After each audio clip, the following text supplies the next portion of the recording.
The member for Mount Waverley. Thank you, Acting Speaker, and I also rise to speak on the Gambling Regulation Amendment, Wagering and Betting Tax Bill 2021. And I thank all of the previous members for their contribution. It is wonderful to see that the opposition won't be opposing this bill, and we have some bipartisanship. That's good. So this bill amends the Gambling Regulation Act 2003, and its prime, and as the member for Burwood said, its very short contents will increase the rate of the wagering and betting tax from 8% to 10% from the 1st of July 2021. And this change will support an increase of the point of consumption tax payment to the Victorian racing industry from 1.5 to 3.5% of the net wagering revenue, helping bridge the existing funding gap between that of New South Wales and the Victorian racing industry. And this rate change will result in an annual Victorian racing industry payments increasing by about $47.6 million to $83.3 million in 21-22.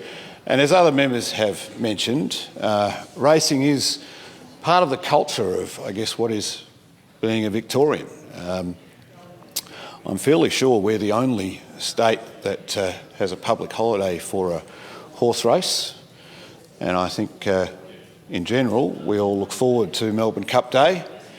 I know the member for Burwood was talking about Oaks Day, but I think which is a great day also, Ladies' Day, but for most of us, Melbourne Cup Day is the day that stops the nation, as they say, and one where everyone from the young and old have a bit of a sweep, or might have barbecues and enjoy the day.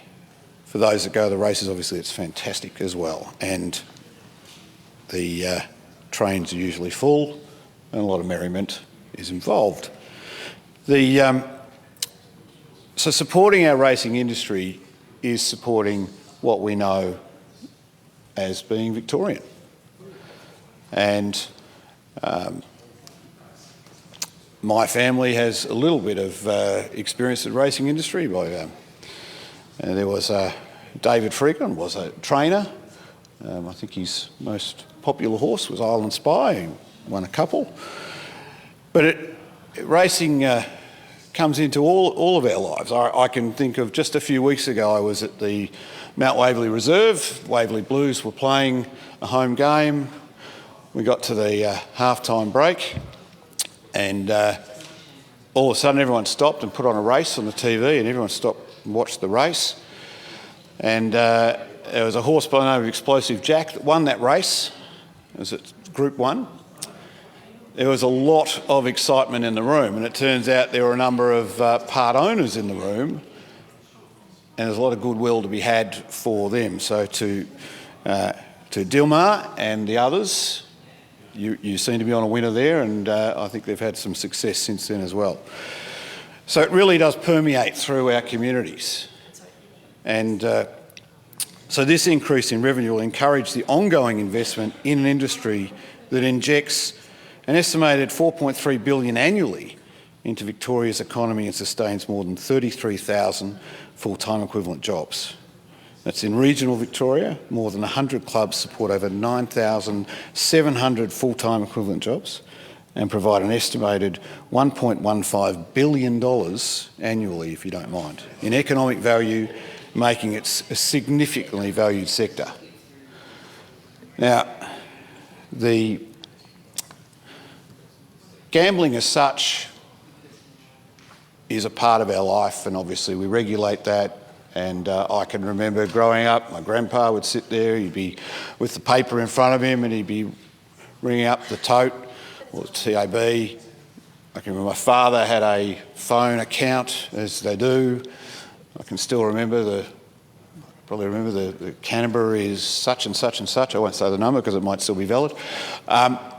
So we all grow up with, a lot of us grow up with family members who just have a bit of a flutter, and there's nothing wrong with that.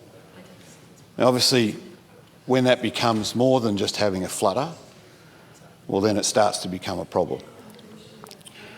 So as a state, that's why we invest in reducing gambling harm. Now, I've mentioned in this House before about, I guess, a hobby horse of mine, which is about gambling-like behaviour in computer games. And I note that even a number of weeks ago, the Four Corners program on gaming with online transactions and loot boxes was, I think, a really good expose on that side of an industry which maybe not many know about. Technology tends to run ahead of legislation, of regulation, and that's probably pretty standard in most areas of technology. And I've been talking to the Minister for Consumer Affairs and her office about my concerns about gambling-like behaviour in computer games. And I'm very pleased to know that she has reached out to the federal minister in this area to try and get some feedback on what they will be doing as a federal government, given it is their jurisdiction for that. They've had a number of reports, as I've said in this House before, and it is a concerning part of this industry.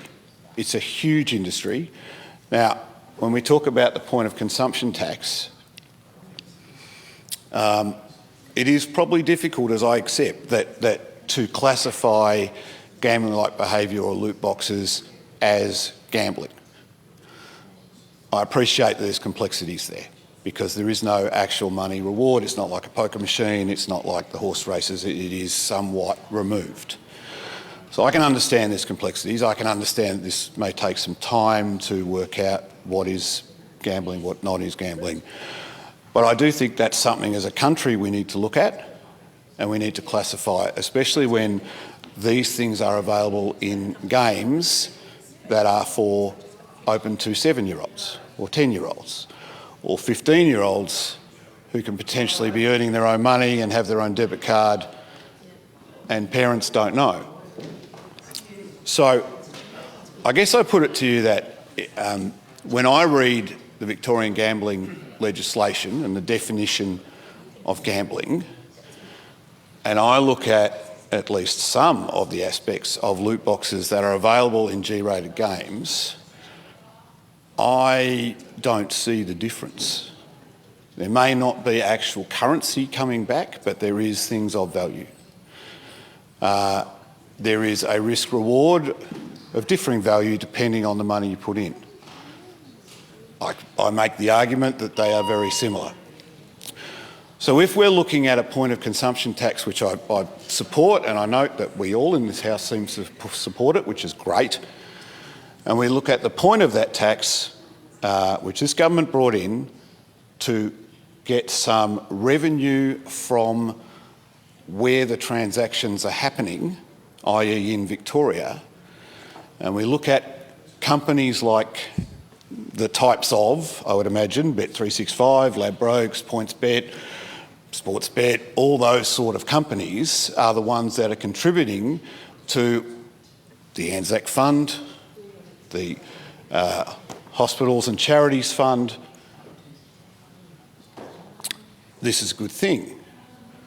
So I guess I asked the question, if the point is to take revenue at the point of consumption, which is what this tax that we're talking about today is for, and if loot boxes, some or any, are potentially the same as gambling under our own definitions, then I would argue that we should probably be taking that same point of consumption tax from companies like Electronic Arts, Bethesda, Blizzard. Now, I appreciate complexities also. These are multinational companies. How do we do that? Maybe that's not simple. But I think it's something that we need to consider going forward, because this market is already, in computer games, is already bigger than Hollywood. It is a huge market, and it's The method of loot boxes is a way of making money, and they make a lot of money, so we need to help where we can.